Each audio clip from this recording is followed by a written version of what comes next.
All right, let's jump right into this explainer where we're going to decode the incredibly complex, high-stakes dance of mergers and acquisitions. Now, if you've ever been involved in a deal, you know that from the outside, an M&A transaction just looks like a seamless handshake. But behind closed doors, it's actually this fascinating collision of two completely distinct mindsets.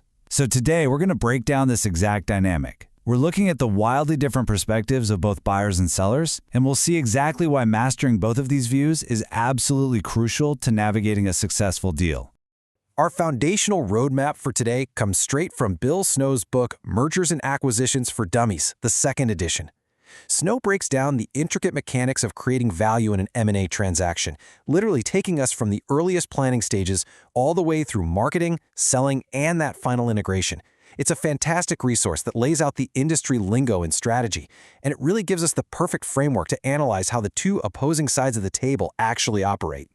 Here's how we're going to break this all down today. First, we'll look at the two sides of M&A. Second, setting your deal goals. Third, the rules of the road. Fourth, the valuation tug-of-war. And finally, meeting face-to-face. Okay, let's get into Section 1, the two sides of M&A, where we define the key players. Let's start with the seller.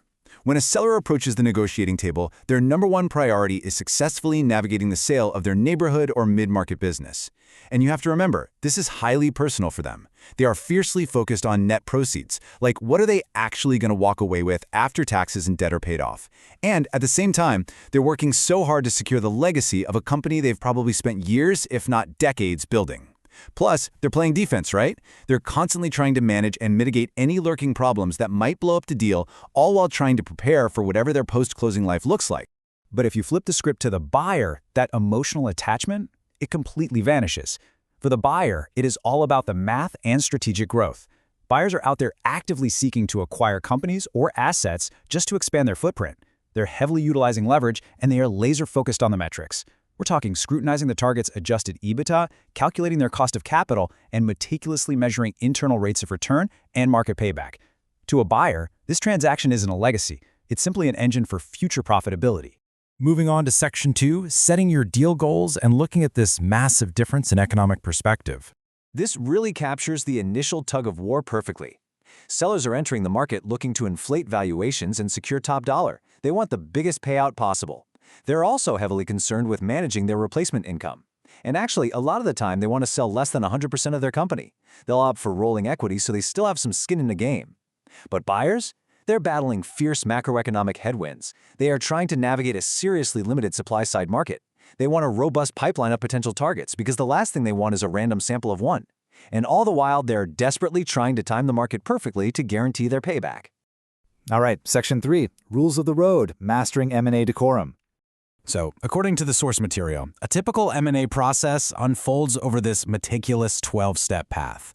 The initial gauntlet involves things like executing a confidentiality agreement, reviewing the confidential information memorandum, submitting an indication of interest, and then, of course, diving deep into due diligence. But here is the truly fascinating part. Both the buyer and the seller are walking this exact same path together, but their motives and anxieties at every single one of those checkpoints completely flipped. Let's look at how their rules of engagement actually differ. For sellers, the name of the game is making a market. They want to drum up enough interest to create competitive tension. But at the exact same time, they are incredibly stressed out about providing updates to their anxious employees, and they are terrified of exposing their highly sensitive intellectual property during due diligence. Now, buyers, on the other hand, are quietly analyzing competing deals, just trying to determine which bid offers the absolute best return on investment. And their biggest rule of decorum? Keeping the cat in the bag. They are desperately trying to keep the deal a total secret from the public and their competitors, all while trying to avoid internal communication breakdowns among their own team of advisors. Okay, Section 4. Let's talk about the valuation tug-of-war and finding the middle ground. When we sit down and talk about what a company is quote-unquote worth, the perspectives just violently clash. The business owner's point of view is highly qualitative. It's personal. Their primary focus is on those net versus gross proceeds, and their key metrics are legacy and the sheer quality of their earnings. But what about the investment bankers sitting across the table representing the buyer? Their focus is totally clinical. They rely entirely on pro forma valuations, discounted cash flows, LBOs, and trading comparables. I mean, they are quite literally speaking two completely different languages. But the reality that both sides eventually have to accept is that valuation is a confluence of various factors. It's so much more than just a single price tag slapped onto a business. And because of those vastly different viewpoints we just talked about, a valuation gap almost inevitably occurs. When it does, both sides have to remember their ABNs, always be negotiating. To bridge this divide, they have to use creative structuring tools. So they might implement an earnout, where the seller gets paid more down the line if future performance hits certain targets. Or they might use seller notes, which is essentially having the seller finance a portion of the transaction themselves just to get the deal across the finish line. Okay, so the goals are set, the confidentiality agreements are signed, and the initial valuations have been modeled out on all those spreadsheets. But listen, M&A isn't just done via email. So what happens when these two fiercely different sides, with their opposing metrics and their conflicting anxieties, finally step in to the exact same room? Which brings us to Section 5, Meeting Face-to-Face, the Management Meeting Clash. For the seller, this meeting is showtime. It's a grand performance. They have to gather the right material and build a really compelling offering document with a flawless executive summary. Their one job is to make the presentation absolutely shine. Because they aren't just reading numbers off a page, they are telling a story.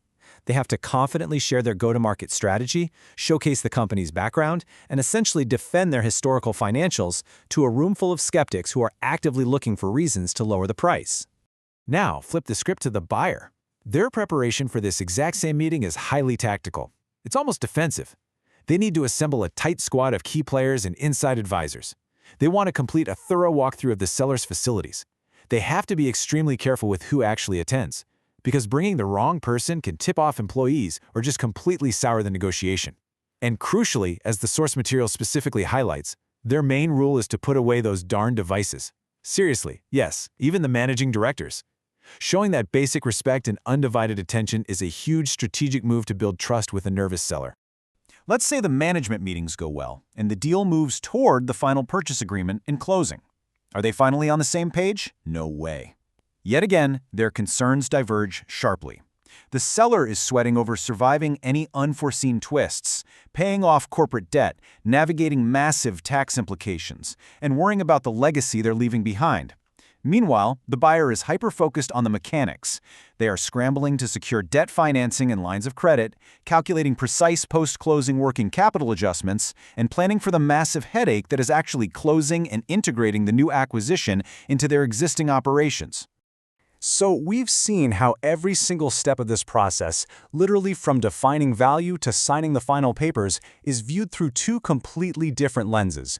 Which brings us to our final thought for today. After understanding these fiercely different mindsets, which side of the M&A table are you truly prepared to sit on?